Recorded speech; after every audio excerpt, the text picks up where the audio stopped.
All righty, Coach Day, thank you for joining us. Let you open it up with an opening statement if you'd like. Yeah, I thought that, Nebraska came out and played a really, really good game. I thought they had a really good plan early on. And I thought that, they kind of had us reeling a little bit early on. And give credit to our defensive staff and players being able to adjust. And, really by the end of the second half, or the end of the first half and then into the second half, I thought they made really good adjustments and played really good football. On the offensive side of the ball, we still left some things on the field, but overall I thought we made big plays. I thought Justin played well. He didn't force anything, did a good job with his feet, was accurate, and I think the only incompletion he had, someone told me, was just on the post to Chris. So we had a couple of sacks in there that maybe we can throw the ball away, but the good news overall is that we have a chance to now, we have something to work on. And so, now we got to get on the film and get better. I will say this, I just want to say it publicly, and I'm going to text Scott.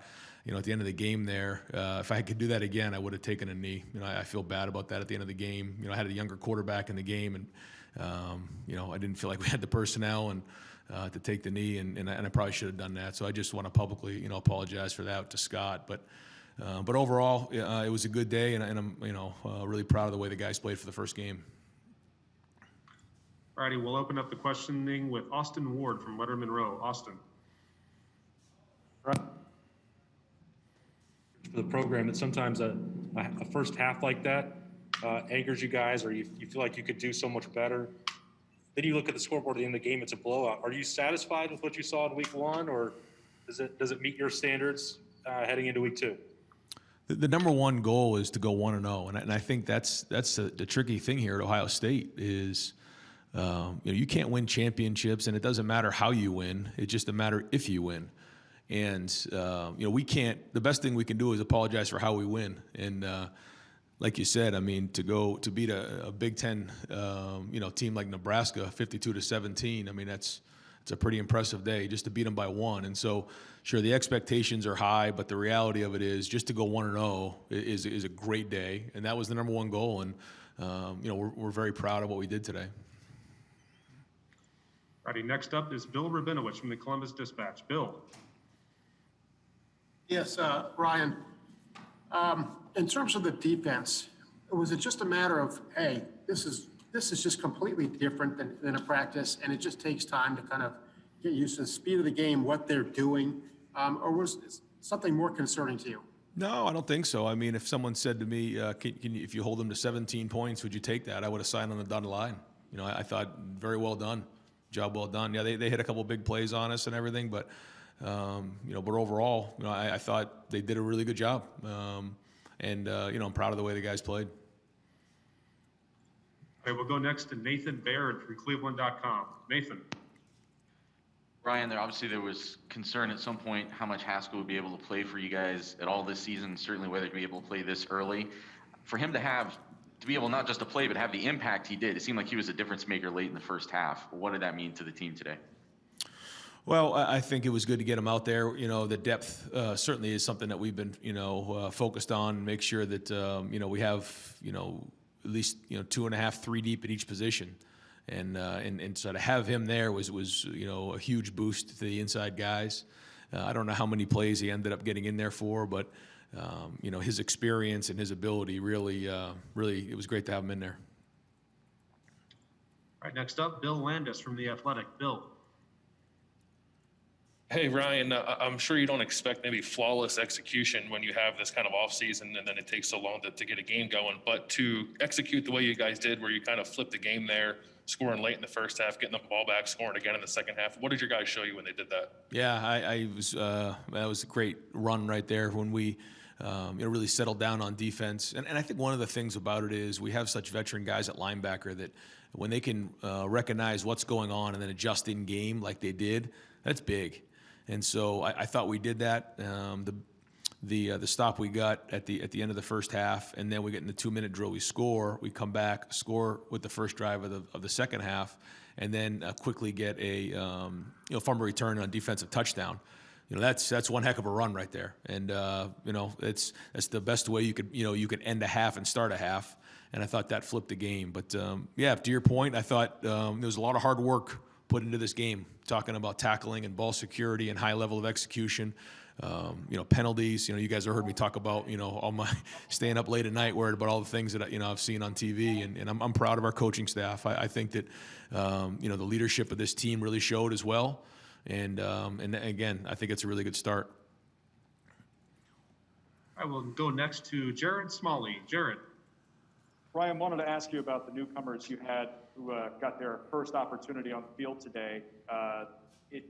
You never know in a first game, right? You're never quite sure how a guy mentally is going to arrive and how they're going to take their practice effort to the game field. Did anybody catch your eye particularly in what they were able to do out there for the first time? I watched the film, but certainly Jackson made that big play in the back of the end zone, and then it was good to get Julian out there, get his feet wet. It was good to get Trey Sermon out there and get some carries. That's the first time he's been running the ball live in a long time. And then there was a bunch of guys at the end that were able to get in there and just kind of get going. But we'll look at the film and see where those guys can start to help us. It's hard because we don't have the non-conference games where typically you can get those guys more reps. But we were able to get them in a little bit, and now we got a huge task ahead of us. We got to go to Penn State on the road and win a night game, and so this is going to be a huge week in terms of preparation, and it starts in a few hours here. All righty, next up, Doug Lamarice from Cleveland.com. Doug. Ryan, in the opener a year ago, I remember J.K. was okay, but wasn't great out of the gate with the running game. And then we saw what he did the rest of the year. Just how did you think your tailbacks ran it here in the opener today? Yeah, I remember that too. Against FAU, it was a little clunky, right? I remember that. It was just kind of nothing fit right. And, I think that happens sometimes when you're used to going against a certain front for months at a time and seeing the same looks and the same fronts. And, Nebraska brings a bunch of different stuff. And it was a little bit of a different fit. I thought we did fit some runs good there. That one drive in the goal line, we ran the ball pretty good in there. A couple of them didn't hit, like you're saying, the way that we want them to. But we did kind of, throw the ball a little bit more in this game. But we'll take a look at the film and see. I mean, I thought the offensive line still played really well. I thought they knocked people off the ball. And there were still some good runs in there. But we'll improve. We'll get better from this. And I think part of that is what you're saying, just a different look, different fit in the run game. And there's a lot of that going into this thing. All right, next up, Brendan Gulick from Buckeyes Now on Sports Illustrated. Brendan. Hey, Coach, Chris Olave had a pretty impressive game today when he was in there, but obviously left the game. Can you give us any kind of update on how he's doing? Yeah, he seemed good. He was in good spirits, had a good look in his eye, and that's all I really know at this point. So we'll kind of see what happens tomorrow morning. All right, we'll go next to Tim May from Letterman Row. Tim. Yeah, thank you very much, Ryan. Was there any thought in your mind of your team making a statement today of any sort, or was this just like you just said, get to 1-0 to move to 2-0? And then follow up with that, what kind of feeling did you have in your gut as you walked out there today for the start? It was a strange feeling. It was, I can't sit here and say it wasn't different. It was. It's, guys making huge plays, and I feel like looking around saying, anybody just see that? Where usually there'd be 107,000 people going crazy and fireworks being shot off and everything else. So that was different, but it's the same for both teams. And so we just have to handle it better than our opponents, and that's really what the focus is. And it wasn't about a statement or anything like that. I mean, certainly our guys were excited to play, but we were just trying to figure out a way to win the first game and not worry so much about all the expectations and just focus on playing clean football. That's what it was all about. Thanks, man. All righty, next up, Dan Hope from 11 Warriors. Dan. Hey, Ryan, there were a couple targeting penalties and some other, high hits there in the second half. Did you think that was excessive at all on Nebraska's part? Well, I know Scott, and I don't, and I know the guys on the defensive staff. I know that they would never teach that. And there's some tough spots in there. We certainly know and understand it from last year. Had our own share. When it's going fast and you're trying to make decisions on how to get a guy down, it's hard. And I'd be shocked if there was any malintent there. I think it was all just the speed of the game. When you slow it down, sometimes it looks a little crazy.